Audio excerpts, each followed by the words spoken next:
하나님의 말씀 이사야 41장 10절을 말씀입니다. 함께 읽겠습니다.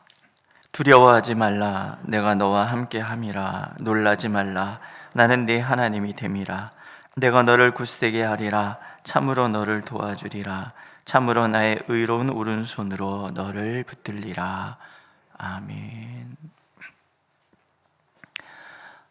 인간이 살아가면서 늘 해결치 못하는 문제가 있다면 하나가 두려움일 것입니다. 우리가 가지고 있는 연약함 때문에 우리에게 닥치는 이러저러한 모든 일들, 내가 감당할 수 없는 또는 예측할 수 없는 일들 앞에서 두려움을 느낍니다. 두려움이라는 것은 되게 부정적인 감정입니다. 두려움 때문에 우리 스스로가 얼마나 많이 망가져가는지를 경험해서 우리가 알기도 하지요. 하지만 조금 더 달리 생각하면 두려움은 우리에게 큰 에너지가 됩니다. 인간은 불안, 두려움을 극복하기 위해서 노력을 하고 또 그래서 그 두려움은 에너지가 되어 나를 성장으로 이끌기도 하는 거죠. 무엇보다도 신앙에서 두려움은 우리의 믿음을 성장시키는 강력한 또 에너지가 됩니다. 두려움 그 상황을 피할 것이 아니라 그 두려움 그 자체를 받아들이고 또 어쩌면 두려움이라는 것을 인간이 끝까지 달고 살아야 될 그런 것이라고 인정한다 그러면 우리는 그 두려움 가운데 찾아오시는 하나님을 더 깊이 만나게 될 것입니다. 그런 면에서 두려움은 우리의 믿음을 성장시키는 에너지가 되고 또 무엇보다도 하나님과의 깊은 교감과 그분을 체험할 수 있는 놀라운 은혜의 선물이기도 하다라는 거죠. 무엇보다도 인간의 두려움을 잘 알고 계신 하나님이시기 때문에 성경 곳곳에 얘기를 들려주시잖아요. 두려워하지 말라.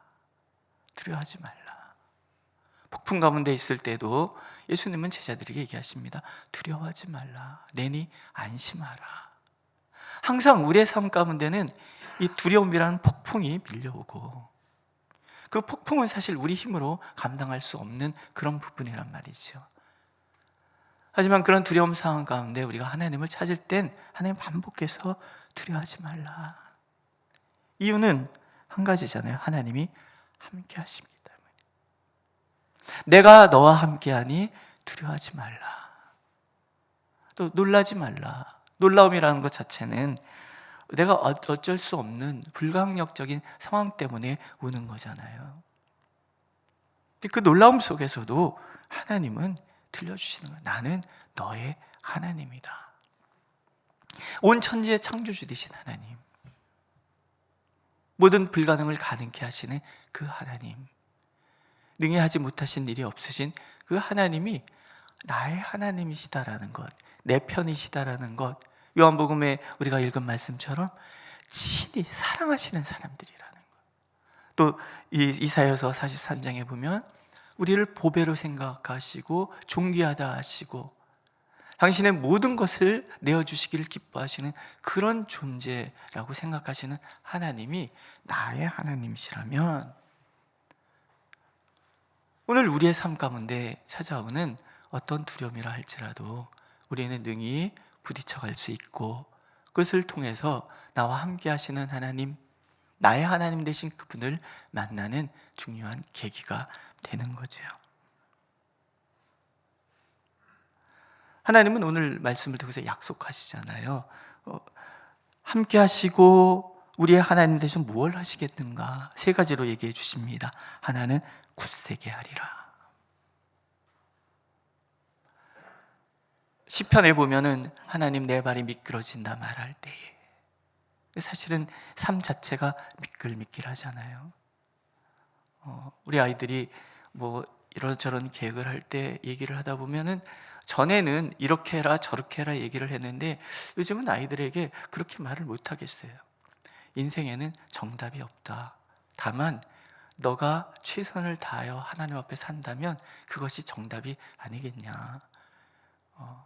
제가 철이 들어서 그런 건지 잘 모르겠어요. 그런가요? 하여튼 정답은 없잖아요. 근데 중요한 것은 뭐예요? 모든 것이 미끌미끌한 그런 상황이지만 전능하신 하나님이 나를 굳세게 해주신다는 거죠. 내 발이 미끄러진다 말할 때에 나를 붙드셔서 미끄러지지 않도록 굳세게 만들어 주신다는 거죠. 두 번째는 도와주시겠다. 참으로 너를 도와주리라.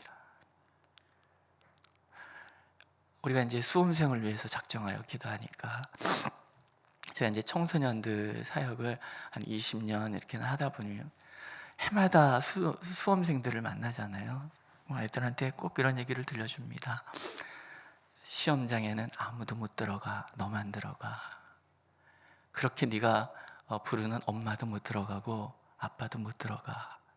아무리 친한 친구도 너 대신 시험 치를 수 없어. 그렇기 때문에 되게 중요한데 시험 치다 보면 모르는 문제가 나올 거야. 그러면은 굉장히 마음이 당황스럽거든. 그럼 가슴에 손을 얹고 3번만 얘기해. 주님 사랑해요. 주님 사랑해요. 주님 사랑해요. 3번만 해. 간증입니다. 놀라운 일들이 일어납니다. 아이들이 이구동성을 하는 얘기 있어요. 수학 문제 풀다가 매프 문제 풀다가 갑자기 확 두려움이 밀려오더라는 거예요. 문제가 안 풀린다는 거예요. 근데 갑자기 목사님 말씀이 생각났어요. 그래갖고 가슴에 손을 얹고 주님 사랑해요. 주님 사랑해요. 주님 사랑해요. 잘했을까요? 못했을까요? 문제를 맞게 썼는지 안 맞게 썼는지 중요하지 않아요. 그 상황에 아이들의 두려움이 사라지더라는 거죠. 그래, 맞아. 하나님이 나와 함께 하셔. 이 문제 틀린다 할지라도 하나님은 내 길을 인도해 주실 거야. 믿으십니까? 하나님이 나를 사랑하세요. 나를 도와주신단 말이죠. 우리는 고백할 것 한 가지밖에 없어요. 주님 사랑합니다. 주님이 저를 사랑하시는 것 제가 압니다. 그러면 하나님께서 우리의 삶 가운데 우리를 도와주시는 거예요. 믿으시죠? 우리 장로님들, 권사님들, 인생 오래 사신 분들 경험하신 나머지잖아요. 그렇죠? 하나님이 나를 도와주신다는 것, 이거보다 인생의 정답은 없다라는 생각이 드는 거죠. 마지막은 나의 의로운 오른손으로 너를 붙들리라. 오른손이라는 얘기는 권능을 상징합니다. 근데 그 권능이 의로워요. 하나님은 항상 우리의 길, 우리의 모든 삶을 바른 길로 나아갈 수 있도록 인도하실 능력이 있으신 분이에요. 그래서 오른손으로 나를 붙들어 주시는 거예요. 전에 한번 말씀드렸나요? 도울 우자라는 것이 볼시변의 오른 우자라고. 중국 사람들이 한문을 만들 때, 글자를 만들 때 이걸 알았나 몰랐나 잘 모르겠어요. 하지만 하나님은 항상 우리의 오른편에 서 계신다라고 성경은 말씀하고 계시잖아요. 눈을 돌려서 오른편에 서 계신 하나님만 바라보면 되는 거예요. 근데 그분은 그냥 내 옆에서 이러고 서 계신 분이 아니라 내 손을 잡고 계시는 거예요. 지금 제 아내가 수술하고 나서 몸이 다리가 후들후들해요. 그래도 운동해야 되기 때문에 걷잖아요. 제 손을 꼭 잡습니다. 손을 꼭 잡고 걸어요.